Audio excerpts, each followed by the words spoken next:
kabar semuanya? Selamat datang dalam ibadah online GKI Gejayan. Kami berharap saudara semua dalam kondisi yang baik, sehat, dan siap mengikuti ibadah hari ini. Mari kita mengarahkan hati dan pikiran kita pada Tuhan. Jauhkan dari segala macam gangguan. Matikan notifikasi HP Anda. Mari kita bersama-sama menyembah Tuhan, karena pertolongan kita adalah di dalam nama Tuhan yang menjadikan langit dan bumi.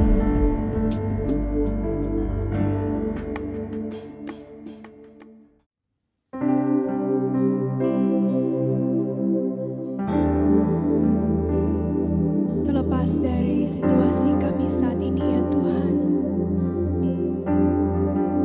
kami percaya Engkau adalah Allah yang setia, Allah yang tidak pernah meninggalkan kami.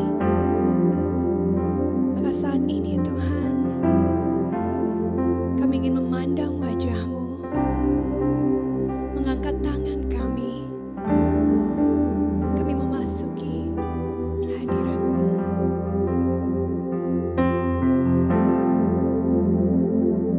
Ku mengangkat wajahku, memandang keindahan-Mu, Yesus. Syukur bagi kesetiaan-Mu di sepanjang hidupku, dan ku angkat tanganku ke tahta kasih dan karunia-Mu. Tak sekalipun Kau tinggalkanku, Yesus.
1 Yohanes 1 ayat 9 menyatakan, jika kita mengaku dosa kita, maka Ia adalah setia dan adil.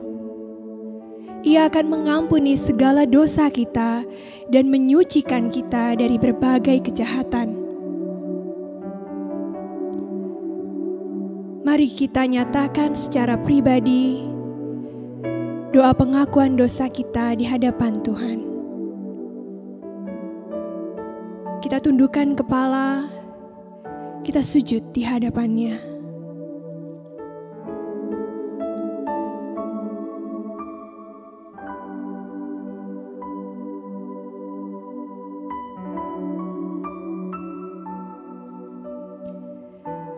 Dengarkanlah doa pengakuan dosa kami ya Tuhan. Ampunilah segala dosa kami. Layakkanlah kami Tuhan. Perbaragilah hidup kami dan jadikan kami baru. Hanya di dalam nama-Mu kami mengaku dosa. Amin. Saudara-saudara yang terkasih, dalam penyesalan dosa Tuhan memberikan berita anugerah dan pengampunan yang pada hari ini diambil dari Mazmur 37 ayat 27 sampai dengan 29. Demikianlah berita anugerah dan petunjuk hidup baru ini. Jauhilah yang jahat dan lakukanlah yang baik, maka engkau akan tetap tinggal untuk selama-lamanya. Sebab Tuhan mencintai hukum, dan Ia tidak meninggalkan orang-orang yang dikasihinya. Sampai selama-lamanya mereka akan terpelihara. Tetapi anak cucu orang-orang fasik akan dilenyapkan. Orang-orang benar akan mewarisi negeri dan tinggal di sana senantiasa. Demikianlah berita anugerah dari Tuhan. Tuhan kita itu hebat. Tuhan kita itu kuat dan penuh kemuliaan. Mari dengan penuh sukacita kita nyanyikan terpujilah nama-Mu Tuhan.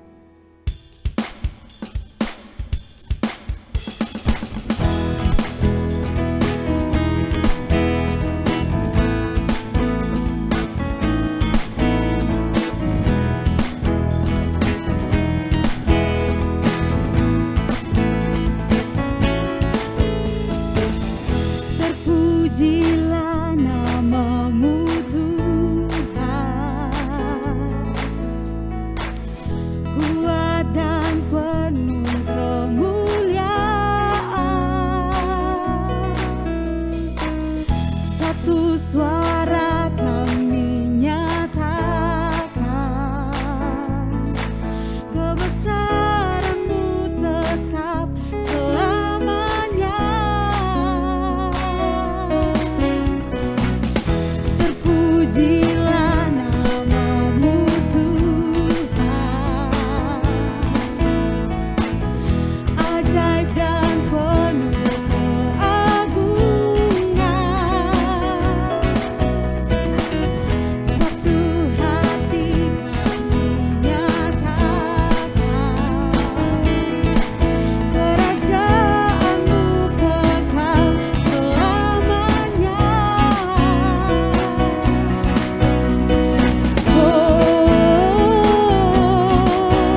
Saudaraku, marilah kita bersatu di dalam doa menyambut firman Tuhan. Kita berdoa.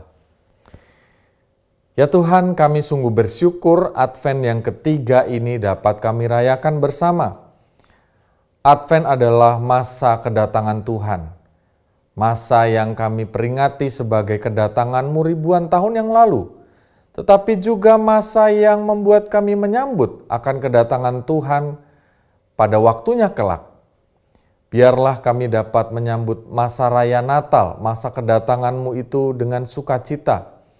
Bersabdalah di tengah kami dan biarlah kami menjadi pendengar yang mau mengikuti firman Tuhan. Curahkanlah Roh Kudus dan pimpinlah kami di dalam kekuatan Roh Kudus itu, supaya kami dapat menjadi pendengar dan pelaku firman yang baik, yang sungguh-sungguh menjadi garam dan terang dunia di tengah-tengah dunia yang Tuhan ciptakan dan cintai ini. Kami mau membuka hidup kami, bersabdalah ya Allah, kami siap untuk sungguh menjadi pelaku dan pendengar firman yang setia. Amin. Injil menurut kesaksian Lukas, pasal 3, ayat 7 sampai dengan 18. Injil menurut kesaksian Lukas, pasal 3, ayat 7 sampai dengan 18. Lalu ia berkata kepada orang banyak yang datang kepadanya untuk dibaptis, katanya, "Hai kamu keturunan ular beludak, siapakah yang mengatakan kepada kamu supaya melarikan diri dari murka yang akan datang?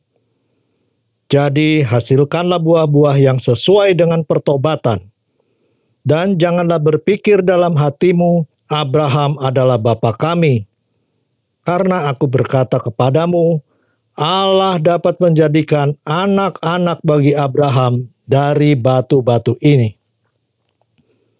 Kapak sudah tersedia pada akar pohon, dan setiap pohon yang tidak menghasilkan buah yang baik akan ditebang dan dibuang ke dalam api."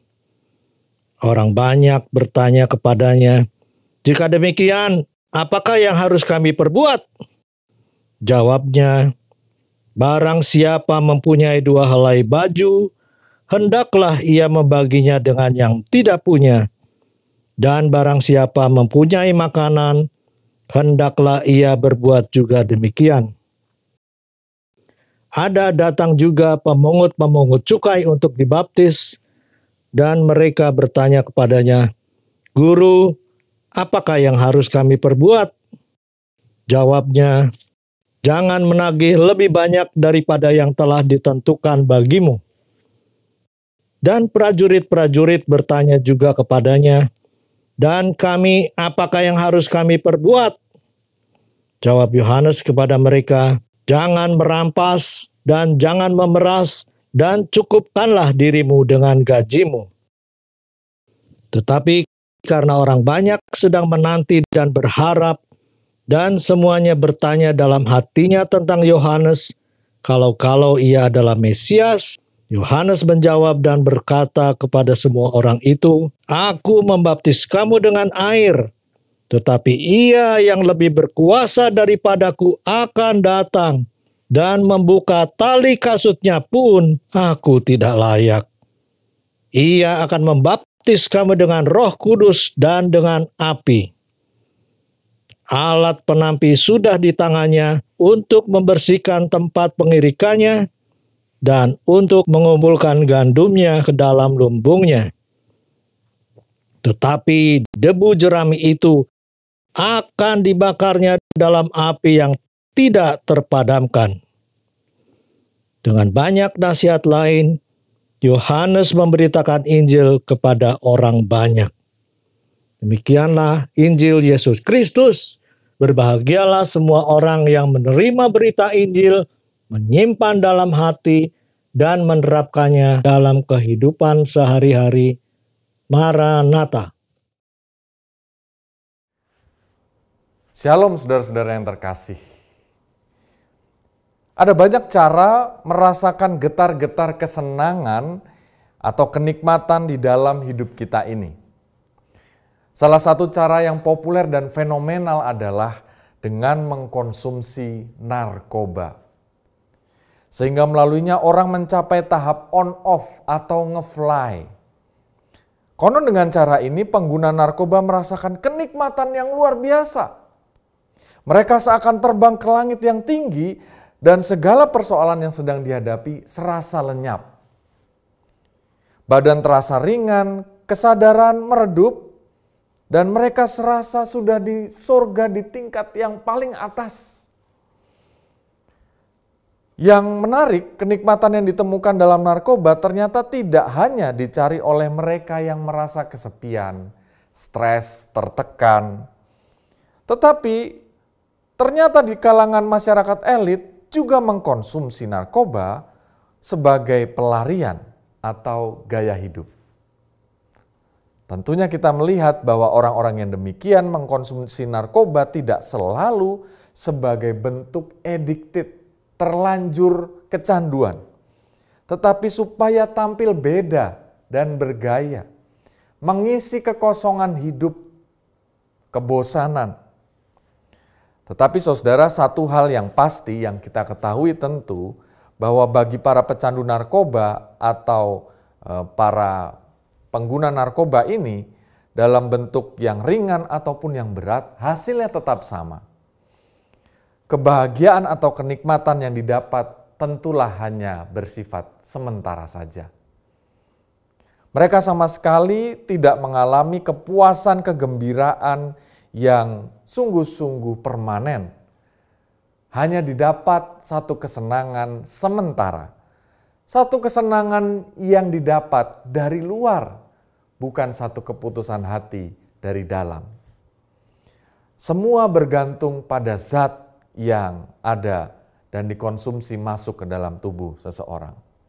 Saudara yang terkasih, kenikmatan, kebahagiaan, kesenangan yang dicapai oleh pengguna narkoba tentulah bukan sesuatu yang permanen, temporer, dan ini seringkali hanya bersifat pengalihan atau pelarian.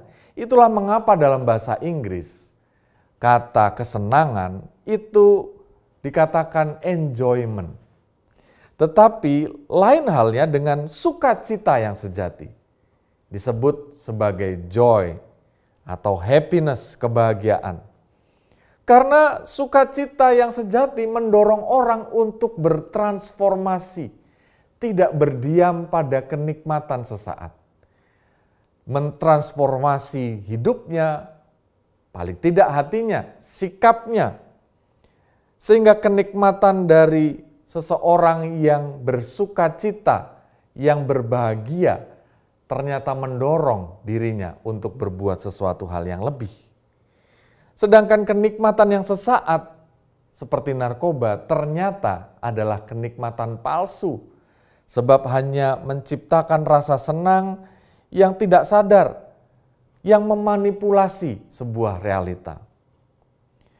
Seringkali saudara, untuk terlepas dari kenikmatan sesaat, kenikmatan manipulatif, ya, realita yang dimanipulasi ini butuh perjuangan yang begitu besar.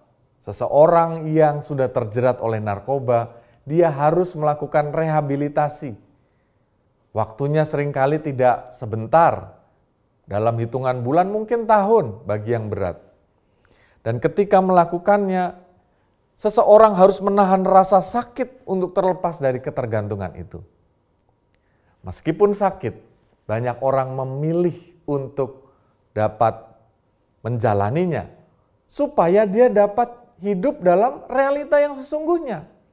Supaya dia dapat merasakan kenikmatan dari sukacita yang bersumber di dalam dirinya, di dalam hatinya, bukan tergantung pada sesuatu yang ada di luar dirinya. Itulah saudara, bahwa ternyata sukacita dan kebahagiaan dapat dicapai seringkali dengan sebuah pengorbanan yang besar. Seringkali menyakitkan, tetapi justru itu membawa kepada keselamatan. Nah saudara yang dikasih oleh Tuhan, sukacita yang demikianlah sebenarnya yang hendak dibagikan oleh Yohanes Pembaptis dalam pembacaan kita hari ini. Dalam masa atau minggu Advent ketiga, minggu yang diperingati dengan lilin berwarna merah muda atau warna liturgis merah muda, kita merayakan satu permenungan yang berbeda dari minggu-minggu yang lain. Minggu yang diwarnai dengan warna liturgis berwarna ungu. Warna merah muda ini menjelaskan atau menggambarkan satu sukacita, meski melalui satu pengorbanan atau penderitaan. Dan inilah yang digambarkan oleh Yohanes Pembaptis dalam bacaan tadi, ketika ia dengan keras sekali menegur dan membawakan firman tentang pertobatan. Berita pertobatan itu dikatakan dengan begitu keras dengan kata-kata, "Hai kamu keturunan ular beludak atau ular beracun, hasilkanlah buah-buah yang sesuai dengan pertobatan. Dan janganlah berpikir dalam hatimu, Abraham adalah bapa kami. Karena aku berkata kepadamu, Allah dapat menjadikan anak-anak bagi Abraham dari batu-batu ini." Ucapan yang begitu keras ini tentunya menegur orang-orang Yahudi. Bahkan kita lihat tokoh-tokoh penting di dalam bacaan tadi. Tetapi sebenarnya Yohanes Pembaptis sedang menegur keangkuhan rohani untuk menyelamatkan kehidupan mereka. Karena seringkali mereka memandang bahwa mereka adalah bangsa yang superior. Orang-orang Yahudi, apalagi orang-orang yang bertanya di sana, adalah orang-orang yang penting. Mereka yakin bahwa sebagai orang Yahudi, mereka adalah bangsa pilihan. Anak-anak Abraham, umat yang dikasihi Allah. Dan keistimewaan ini membuat mereka harus sadar bahwa mereka tidak dapat luput dari penghakiman, dari teguran Tuhan. Bahwa sebagai seorang Yahudi, sebagai anak-anak Tuhan, dan ketika kita membaca firman Tuhan hari ini sebagai orang-orang Kristen, kita dapat menjadi batu sandungan melalui perilaku hidup kita. Kita dapat hanya menikmati kesenangan sesaat yang dapat kemudian membinasakan hidup kita. Itulah mengapa Yohanes Pembaptis mengajak mereka dengan begitu keras untuk dibaptiskan. Baptisan yang diajak oleh Yohanes ini bukanlah baptisan formalitas ritual seperti yang kita pahami dalam tradisi biasanya dalam hidup bergereja kita. Tetapi makna baptisan ini sebenarnya mengambil kata asli baptiso atau baptisma yang berarti menenggelamkan kehidupan lama dan bangkit sebagai manusia yang baru, bangkit dalam kehidupan yang baru. Baptisan ini berlaku bukan bagi orang-orang di luar Yahudi. Dalam bacaan kita tentu kita membaca di luar orang-orang Kristen supaya mereka mengkonversi agama mereka dan menjadi seorang Kristen, menjadi seorang Yahudi. Tetapi baptisan ini diperuntukkan untuk orang-orang yang sebangsa, seagama dengan Yohanes Pembaptis. Untuk orang-orang Yahudi, untuk orang-orang Kristen, supaya kita memperoleh kehidupan yang baru, yang menyelamatkan hidup kita. Harus ada satu pengorbanan, satu derita yang kita lalui untuk memperoleh sukacita dan keselamatan itu.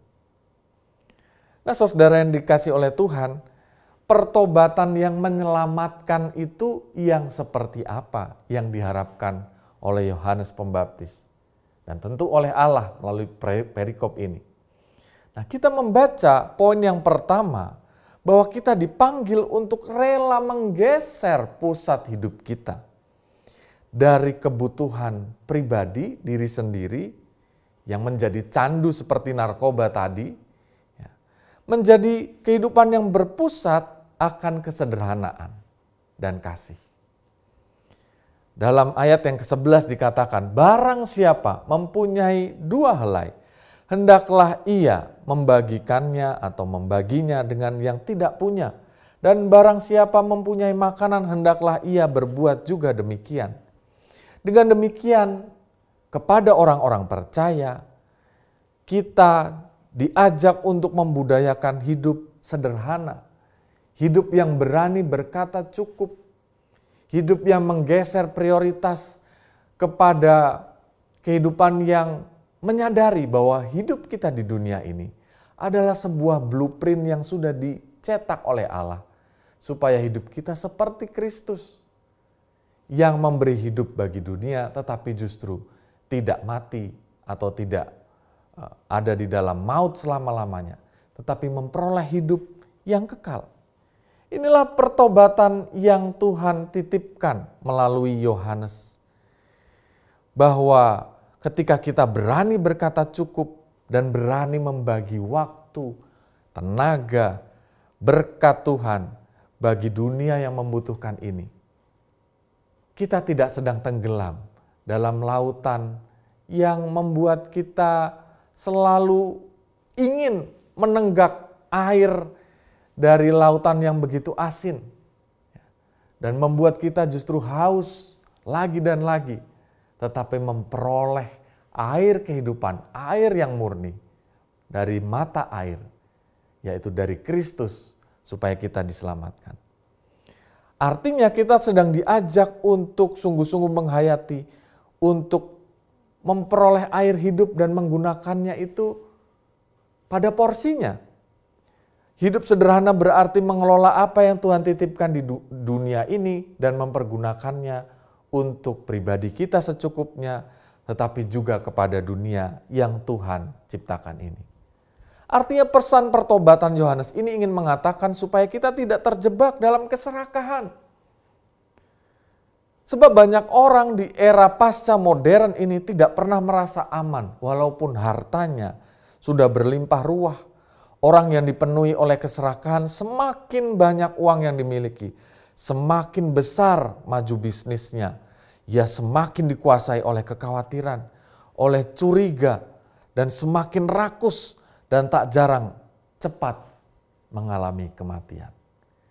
Kematian dalam nuraninya, kematian dalam kepekaan akan sesamanya, pada kebutuhan dunia di sekitarnya, pada kematian bisnis atau pekerjaannya, dan pada akhirnya kematian tubuh dan jiwanya. Coba saja kita lihat contoh-contoh oknum di negeri ini yang dibui karena melakukan korupsi di tengah-tengah situasi pandemi. Sungguh menyayat hati. Bagaimana mereka dipercaya oleh rakyat, dipercaya oleh Tuhan yang Maha Kuasa. Tetapi mempergunakan masa-masa pandemi, program-program pandemi untuk justru meraup keuntungan bagi diri mereka sendiri. Apakah mereka tidak memiliki penghasilan dan juga gaji yang mumpuni? Bisa dikatakan bahwa penghasilan mereka dari gaji, dari hal-hal yang lain sebenarnya sudah lebih dari cukup. Tetapi rasa keserakahan itulah yang membuat mereka justru akhirnya mengalami kematian. Kematian dalam karya mereka. Karena pada waktu yang selanjutnya mereka hanya dapat dikurung dalam tahanan, dalam penghukuman. Kematian dalam nurani mereka. Dan pada akhirnya mereka seperti ilustrasi awal tadi. Seperti seseorang yang menikmati obat-obatan dari luar diri untuk kesenangan sesaat semata. Tetapi kehilangan joy and happiness, sukacita dan kebahagiaan yang sejati. Dengan demikian kita melihat bahwa orang yang materialistis dan serakah akan sulit mengalami sukacita. Sebaliknya orang yang merasa cukup, yang menikmati air dari mata air kehidupan, akan sebaliknya merasakan sukacita yang berasal dari dalam diri sendiri. Bukan berasal atau tergantung dari apa yang ada di luar dirinya. Nah, saudara yang dikasih oleh Tuhan, seseorang yang menikmati enjoyment, kenikmatan, kesenangan sesaat itu dibandingkan dengan orang yang mau mencurahkan hidupnya bagi dunia yang Tuhan ciptakan ini, bisa digambarkan juga dengan perbedaan ilustrasi laut mati dan juga sungai yang mengalir. Saudara, jika kita berpergian atau berkunjung berwisata rohani ke daerah Israel dan sekitarnya, maka kita akan menemukan satu tempat yang dinamakan Laut Mati. Laut Mati sebenarnya bukanlah sebuah lautan, tetapi sebuah danau yang membujur di daerah antara Israel, Palestina, dan Yordania. Laut ini memiliki titik terendah di bumi, yaitu sekitar 430,5 meter di bawah permukaan laut. Jadi ini titik terendah permukaan laut yang bisa dipijak oleh manusia. Danau ini terbentuk dari 3 juta tahun yang lalu. Luar biasa usianya dan keajaiban Laut Mati ini. Ketika berwisata rohani, seseorang yang berkunjung ke sana biasanya hendak menceburkan diri sesaat supaya mengapung-apung di sana. Mengapa demikian? Sebab air yang ada di sana terlalu asin. Kandungan garam yang ada di sana itu ternyata sebesar 32% dari kandungan mineral yang ada di dalam air laut. Itu berarti 10 kali lipat lebih asin dari air laut rata-rata yang hanya kandungannya 3% dari air laut yang ada. Yang sangat menyedihkan saudara, akhirnya tidak satu pun organisme, baik tumbuhan ataupun hewan, dapat hidup di Laut Mati. Itulah mengapa danau ini disebut Laut Mati. Tempat di mana kadar garam membuat organisme tidak dapat bertahan hidup. Ikan-ikan yang berasal dari hulu sungai yang ada, yang kemudian masuk ke sana, akan mengalami kematian. Mengapa tempat ini bisa memiliki kadar garam yang demikian dan tidak ada organisme yang dapat bertahan? Ternyata saudara, jawabannya adalah karena Laut Mati hanya menerima aliran air dari hulu sungai, tapi tak pernah mengalirkan aliran air tersebut ke tempat yang lain. Karena dia berada di satu dataran yang paling rendah, di atas permukaan air, ya, pantai di sana demikian, ternyata air akan masuk ke sana, tetapi terperangkap terjebak sehingga air yang masuk tidak memiliki jalan keluar dan terperangkap hingga menguap. Berbeda saudara dengan Laut Mati. Berbeda dari Laut Mati, yaitu sungai yang jernih mengalir dengan deras. Biasanya jika kita menemukan sungai yang jernih dan mengalir deras, kita kemudian akan melihat banyak makhluk hidup yang dapat bertumbuh karenanya. Sungai yang jernih dengan air yang mengalir biasanya akan membuat kita mudah menemukan binatang-binatang yang hidup. Ikan-ikan yang berenang di antara aliran air, lalu dapat terpelihara melalui lumut yang dapat bertumbuh, tumbuh-tumbuhan yang dapat bertumbuh karena air yang mengalir tersebut. Dataran di sekitarnya yang subur, yang membuat tanaman, pohon-pohon dapat bertumbuh dan menghasilkan buah. Nah saudara, apa sih yang bisa kita pelajari dari Laut Mati atau Danau Mati dan sungai yang mengalir deras ini? Perbedaan dari yang tidak mengalirkan sesuatu keluar dengan yang selalu merelakan, tetapi justru menghasilkan kehidupan. Bahwa ternyata kehidupan yang rela membagikan sesuatu pada semesta yang Tuhan ciptaan ini akan menyelamatkan banyak sekali kehidupan di sekitar kita. Ketika kita rela untuk tidak menahan kebaikan-kebaikan yang Tuhan titipkan, maka kita akan memperoleh pemeliharaan. Bahkan kita akan dapat juga memelihara kehidupan semesta di sekitar kita. Kita dapat menikmati sukacita dan kebahagiaan sejati yang muncul dari dalam diri kita, yang bersifat permanen, tidak bergantung pada sesuatu yang ada di luar diri kita. Kita akan mengalami joy and happiness, bukan sekedar enjoyment atau kesenangan sesaat. Kehidupan yang terpusat pada egosentrisme seperti danau atau Laut Mati justru akan mematikan segala sesuatu yang kita anggap kesenangan, karena itu hanya bersifat sementara.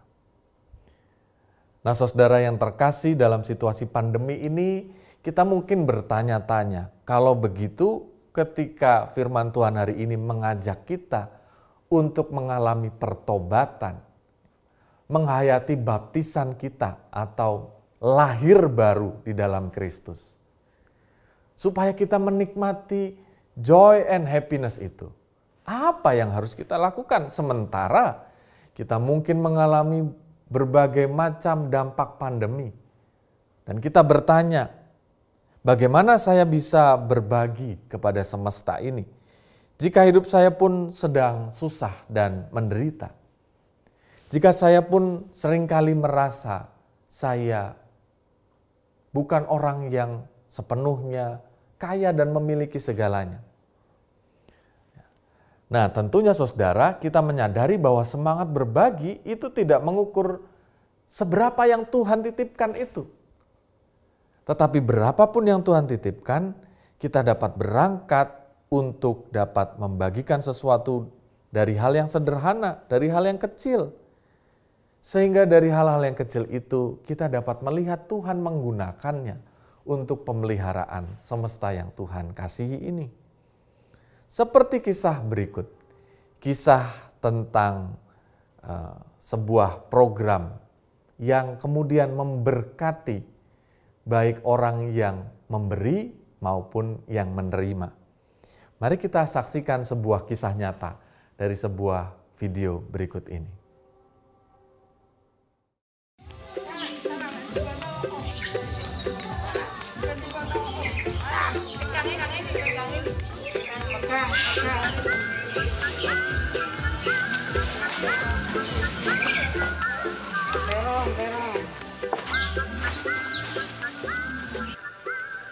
Ini saya ngambil sawi, terus sama ini ada tomat. Di dalam pandemi ini kan banyak yang nganggur gitu loh Mas. Dilahnya kalau mau masak nggak ada, dilahnya ada pasangan yang memasang sayur ini, jadi sangat bermanfaat sekali. Jadi bisa masak.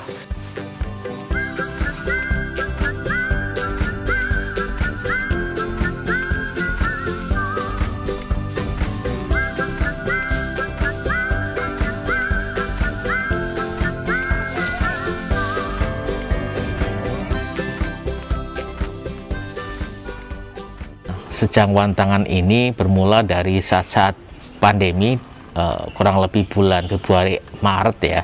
Ketika awal itu semua masyarakat juga terdampak, terutama di kampung kami, di kampung Kutuwates RT 9 RW 10. Kemudian karena saat itu belum ada yang bergerak, kemudian kenapa tidak kita memulai dengan hal kecil itu.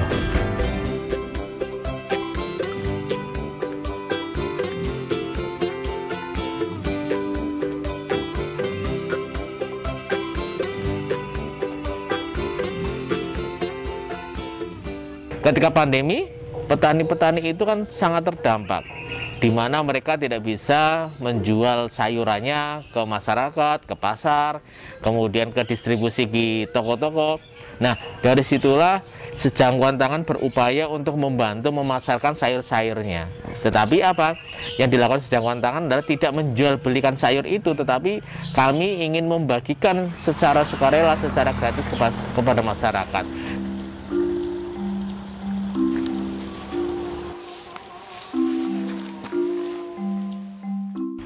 Daripada membusuk di rumah, tidak digunakan, akhirnya bermanfaat untuk teman-teman kami atau saudara-saudara kami yang di kota, itu bagi kami adalah suatu hal yang membanggakan kaum petani.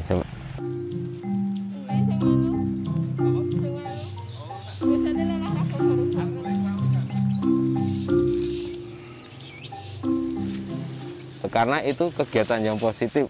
Walaupun nanti bisa kita aplikasikan dengan kegiatan-kegiatan yang lain yang memang dari masyarakat kota dan masyarakat desa itu bisa bersinergi, saling menguntungkan.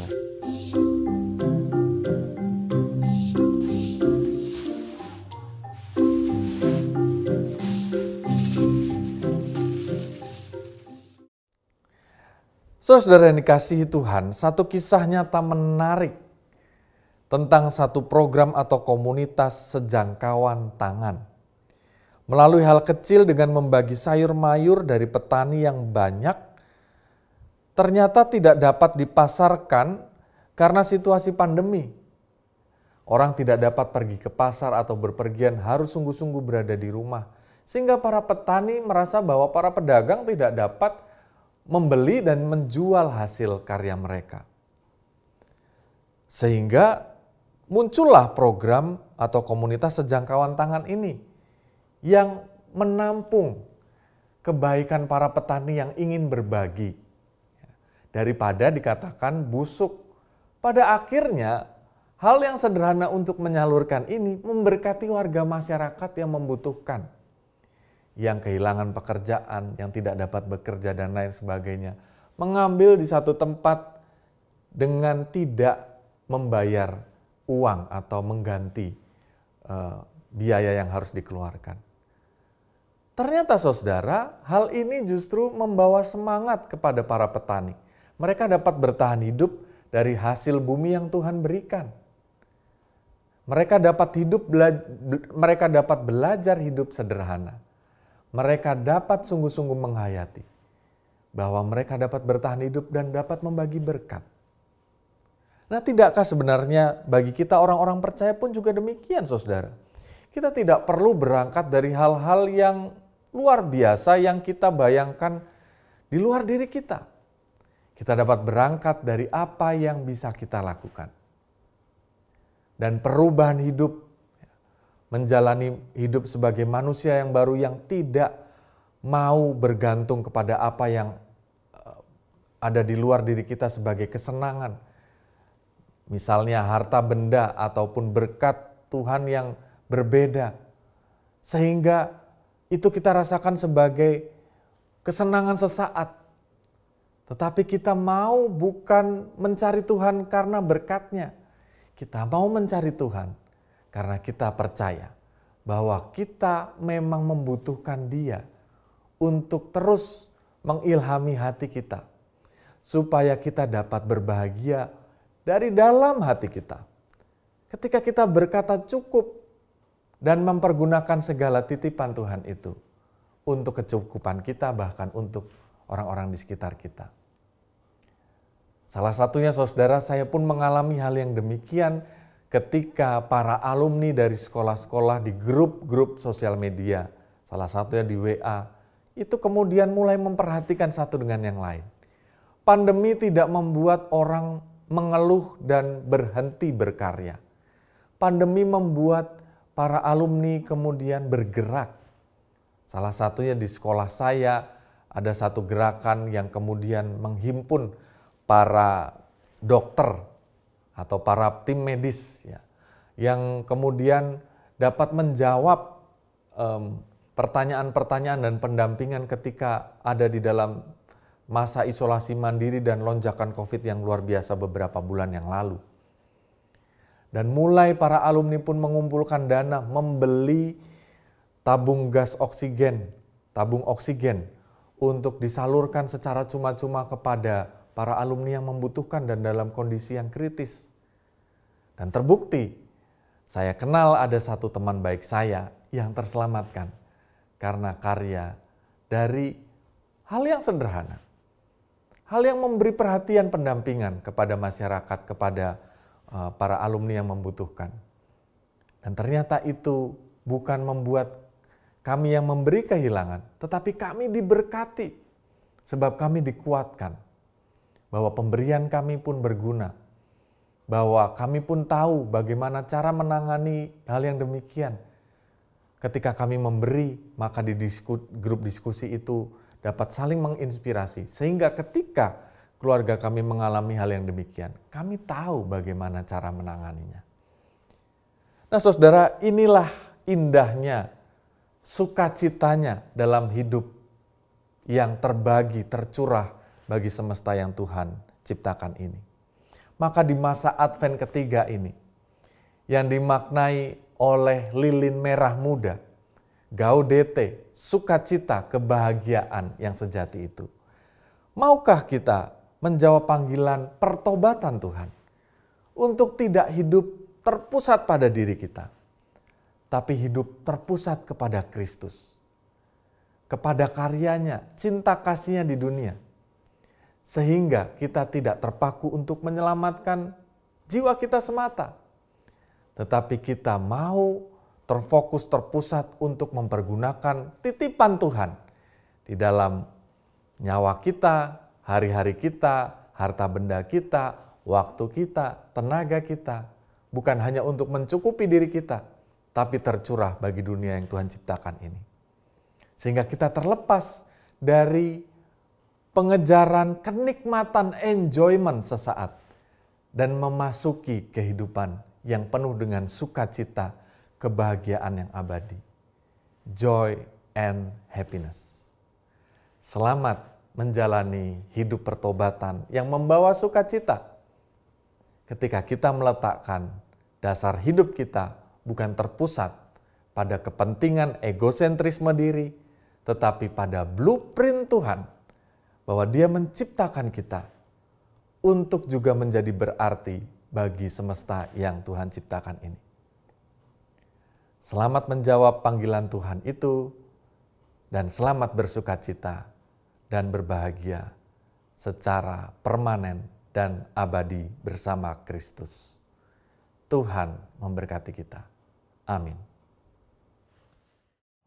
Saudara-saudara, marilah kita menaikkan doa syafaat bersama. Kita bersatu dalam doa. Tuhan, kami sungguh bersyukur atas firman-Mu hari ini.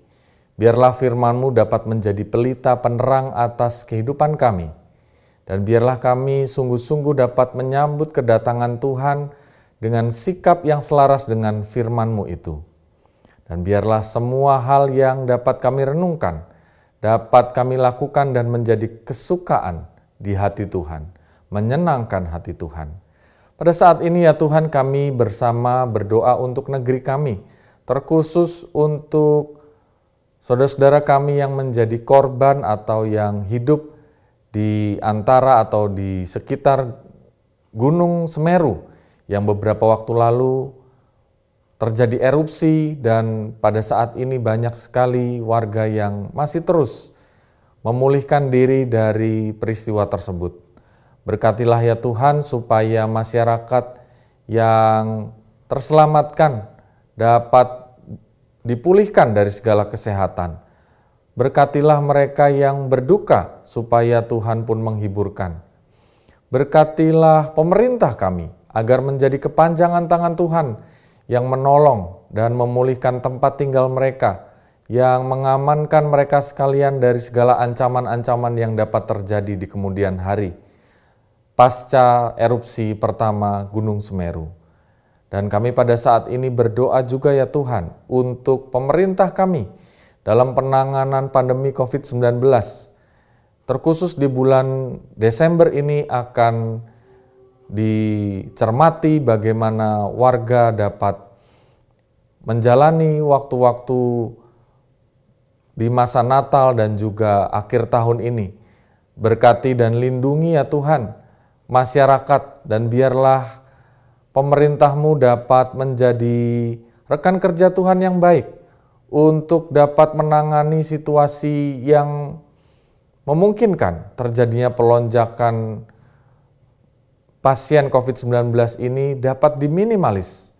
Dan biarlah ya Tuhan semua warga dapat juga menjaga protokol kesehatan yang baik, mengurangi berpergian dan juga dapat menjaga jarak dan tetap dapat mendapatkan kondisi yang sehat, sehingga pada masa liburan akhir tahun dan awal tahun tidak membawa korban yang banyak, tetapi justru negeri kami sungguh terbukti dapat melewati masa pandemi ini dengan sukacita, dengan perlindungan yang dari Tuhan. Tuhan yang memberkati dan melindungi warga masyarakat dan juga pemerintah kami sebagai rekan kerja Tuhan yang baik. Tuhan, kami mau berdoa juga untuk gereja-Mu dalam pelayanan dan persiapan perayaan malam Natal, Natal akhir tahun dan tahun baru. Berkatilah juga menjadi rekan kerja Tuhan yang baik, supaya dalam setiap peribadahan yang dilakukan dan diselenggarakan, itu semua menjadi satu momen pertumbuhan iman kami, tanpa mengurangi menjaga keselamatan warga jemaat dan juga masyarakat yang tentunya harus diperjuangkan. Kami berdoa supaya gerejamu pun juga menjadi tempat yang aman untuk dapat berpelayanan dan juga dapat beribadah bersama dengan baik. Kami berdoa ya Tuhan untuk kehidupan kami, kehidupan keluarga maupun kehidupan kami sebagai pelajar di Jogja. Kami berdoa supaya kami pun juga diberikan hikmat kekuatan dari Tuhan, supaya dalam menyambut masa Natal dan Tahun Baru ini, kami dapat bertumbuh bersama, kami dapat menjaga kesehatan dengan baik, kami dapat menahan diri untuk berpergian dan bertemu dengan sanak saudara di luar kota. Sehingga ketika masa-masa liburan ini berlalu dan kami memasuki tahun yang baru, kami semua ada dalam keadaan yang sehat. Dan kami berdoa supaya anak-anak kami yang sedang menghadapi masa-masa persiapan untuk ujian akhir semester, berkatilah mereka supaya dapat melakukan ujian dengan baik dan mendapatkan hasil yang optimal, sehingga itu semua menunjang kehidupan mereka di masa depan nanti. Inilah ya Tuhan doa kami yang jauh daripada sempurna. Ada hal-hal pokok doa yang belum dapat kami sampaikan melalui sesi doa syafaat saat ini. Tetapi biarlah Engkau sendiri yang menilik hati kami dan menjawab setiap pergumulan kami di dalam hikmat dan kasih sayang-Mu. Doa yang jauh daripada sempurna ini kami alaskan di dalam nama Tuhan kami Yesus Kristus, Juru Selamat dan Penebus kami yang hidup. Amin. Jemaat Tuhan, mari kita bersama-sama memperbaharui iman percaya kita, pengakuan iman rasuli kita, dengan kita memujikan, menyanyikan lagu dari Kidung Jemaat 280, Aku Percaya.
Jemaat Tuhan, pada saat ini kita bersama-sama diberi kesempatan untuk memberikan pengucapan syukur kita, memberikan persembahan kita.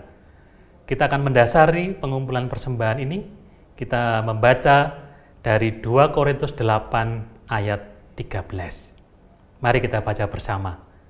Sebab kamu dibebani bukanlah supaya orang-orang lain mendapat keringanan, tetapi supaya ada keseimbangan. Mari kita persembahkan yang terbaik.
Mari jemaat Tuhan kita membawa persembahan kita di dalam doa. Mari kita berdoa. Bapa di dalam sorga, terima kasih Tuhan. Pada kesempatan ini kami masih boleh memberikan persembahan dari harta kami, dari uang kami Tuhan. Kiranya Tuhan Kau memberkati sehingga persembahan yang kami kumpulkan ini boleh menjadi berkat bagi orang-orang yang membutuhkan. Berkati juga majelis jemaat di dalam mengelola persembahan ini untuk mencukupi segala yang dibutuhkan di dalam pelayanan di gerejamu. Berkati tangan-tangan yang terulur yang memberikan persembahan, dan berkati juga Tuhan kiranya kami boleh mempersembahkan seluruh hidup kami, waktu kami ke dalam tangan kasih-Mu. Terima kasih Tuhan Yesus, di dalam nama-Mu kami mengucap syukur dan berdoa. Amin.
Saudaraku yang terkasih, marilah kita melanjutkan hidup dalam pimpinan damai sejahtera Tuhan, menjadi saksi Tuhan dimanapun kita berada, dan terimalah berkat Tuhan.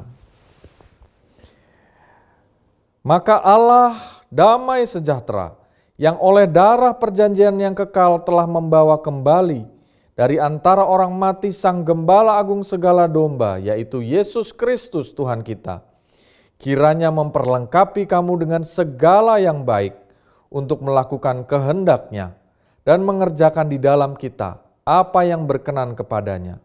Oleh Yesus Kristus, bagi Dialah kemuliaan sampai selama-lamanya. Amin.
Selamat melanjutkan aktivitas. Tuhan Yesus memberkati.